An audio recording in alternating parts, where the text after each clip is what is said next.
आज हम बात करने वाले हैं भारत और दुनिया से जुड़ी कुछ बड़ी डिफेंस अपडेट्स के बारे में। तो चलिए शुरू करते हैं आज का मिशन ब्रीफ। सबसे पहले बात करते हैं एक बेहद दिलचस्प और फ्यूचर रेडी टेक्नोलॉजी की। भारत में दिव्यास्त्रा मार्क 2 नाम का एक नया कामिकाजे ड्रोन अब टैक्सी ट्रायल्स में पहुंच चुका है। ये कोई साधारण ड्रोन नहीं है। करीब 2000 किलोमीटर की रेंज, लंबी एंड्योरेंस और एआई बेस्ड मिशन कैपेबिलिटी के साथ ये सिस्टम बैटलफील्ड में गेम चेंजर साबित हो सकता है। खास बात यह है कि ये जीपीएस डिनाइड एनवायरनमेंट में भी ऑपरेट कर सकता है, यानी इलेक्ट्रॉनिक वॉरफेयर के दौरान भी इसकी क्षमता बनी रहती है। आने वाले समय में ऐसे ड्रोन डीप स्ट्राइक मिशंस और हाई वैल्यू टारगेट्स के लिए बेहद अहम रोल निभाने वाले हैं। अब अगर हम आगे बढ़ें तो भारतीय वायुसेना के फ्यूचर कॉम्बैट इकोसिस्टम में भी एक बड़ा बदलाव देखने को मिल रहा है। घातक यूसीएवी प्रोग्राम को अब सीरियसली ऑपरेशनल डायरेक्शन दिया जा रहा है। इंडियन एयरफोर्स का प्लान है कि ये स्टेल्थ ड्रोन्स, एएमसीए और तेजस मार्क 2 जैसे फाइटर जेट्स के साथ मिलकर काम करें।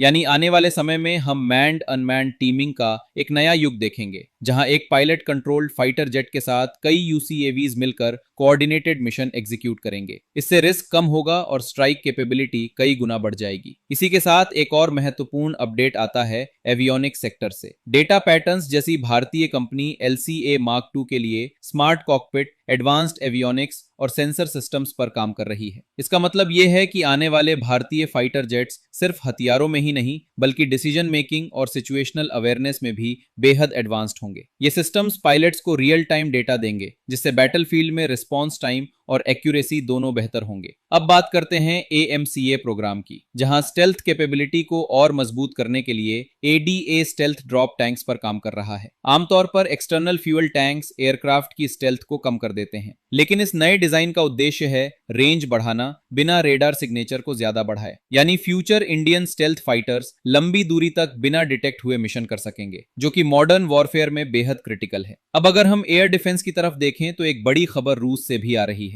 भारत को जल्द ही S-400 सिस्टम की चौथी स्क्वाड्रन मिलने वाली है। S-400 पहले ही इंडियन एयरफोर्स में एक मजबूत शील्ड साबित हो चुका है, जो एयरक्राफ्ट, क्रूज मिसाइल्स और बैलिस्टिक थ्रेट्स को ट्रैक और इंटरसेप्ट करने में सक्षम है। बाकी स्क्वाड्रन के शामिल होने के बाद भारत की लेयर्ड एयर डिफेंस कैपेबिलिटी और भी मजबूत हो जाएगी। इसी बीच भारत अपनी ऑफेंसिव स्ट्राइक कैपेबिलिटी को भी तेजी से बढ़ा रहा है। ब्रह्मोस मिसाइल का एक एक्सटेंडेड रेंज वर्जन करीब 800 किलोमीटर अब चर्चा में है। अगर ये इंडक्शन होता है तो इंडियन आर्मी की डीप स्ट्राइक कैपेबिलिटी में बड़ा इजाफा होगा। हाल के ग्लोबल कॉन्फ्लिक्ट्स ने यह साफ कर दिया है कि long range precision strikes modern warfare का एक अहम हिस्सा बन चुके हैं। अब बात करते हैं इंडिजिनस एयर डिफेंस सिस्टम की। बीडीएल ने एडवांस्ड आकाश मिसाइल सिस्टम के प्रोडक्शन के लिए फर्स्ट प्रोडक्शन मॉडल सक्सेसफुली पूरा कर लिया है। इसका मतलब है कि अब ये सिस्टम बड़े पैमाने पर प्रोडक्शन के लिए तैयार है। आकाश सिस्टम पहले से ही इंडियन आर्म्ड फोर्सेस का एक भरोसेमंद हिस्सा रहा है और इसका अपग्रेडेड वर्जन और ज्यादा इफेक्टिव होने वाला है, खासकर ड्रोन्स, क्रूज मिसाइल्स और फास्ट मूविंग एरियल थ्रेट्स के खिलाफ। तो कुल मिलाकर अगर आप आज की इन सभी खबरों को एक साथ देखें तो एक साफ तस्वीर सामने आती है। भारत डिफेंस टेक्नोलॉजी में तेजी से आगे बढ़ रहा है, चाहे वो ड्रोन्स हों, स्टेल्थ फाइटर्स हों,